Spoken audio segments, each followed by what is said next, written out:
So hello guys, welcome back again sa ating channel no. So for today's video is pag-uusapan natin kung ano ang pwedeng benefits at kung mahalaga ba ang talisay leaves or talisay extract sa ating mga isda.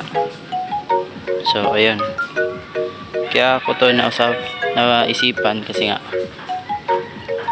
yung isda natin nagkasakit and marami rin yung namatay dahil sa biglaang ulan. So ayun nga no, kung makakaranas kayo ng ganitong problema, yung nagkakasakit yung isda nyo, is gamamit na kayo ng dahon ng talisay or kahoy na talisay. Ayan siya guys. So di green, sample ko lang to kasi nga para ma-emphasize or mapakita ko sa inyo kung ano yung mukha niya pag green siya. So pag kailangan niya siya or yung pwede nang gamitin para sa inyong isda, gaya ng mga ginagamit ng mga nagbebeta, so ilalagay nyo lang sa tubig yung ayan, tawag sa amin laya. Ayan.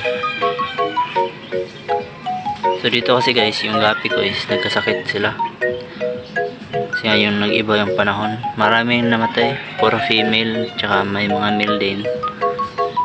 So buti na lang naagapan natin, naglagay rin tayo ng asin. Ayan, malaking tulong din yun, asin or rock salt. Mabibili nyo lang yan sa mga pet shop. Ayan. Ayan, may natira pa naman and may malalaki na rin mga anak, so medyo mapalad tayo. Dito naman yung mga fry ng gapi, ilang kita. So ayan o, kahalagahan yan is yung extra kasi nyan, yung nagdidilaw yung tubig parang ihi,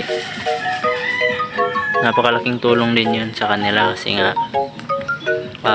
yung extract niyan is pwedeng, or yung extract niyan is pwedeng pumatay ng parasite or rin pwedeng pang gamot sa kanilang mga nararamdaman kasi nga may pag-iba sa kondisyon ng tubig. So ayun, nagko-kondisyon yan ng tubig. Pwede rin kayo gumamit ng dahon ng saging, pero mas recommend ko yan dahon ng talisay kasi nga effective. Tsaka ko na yan, yan yung gamit ko noon nung nagbebeta pa kasi dito rin nagkasakit din yung iba. Yan, yung ganyan, yan, inaantok. So marami no, pero ngayon naman is nagiging okay naman sila. Ayan, so yan ang update natin sa ating palaisdaan ngayon.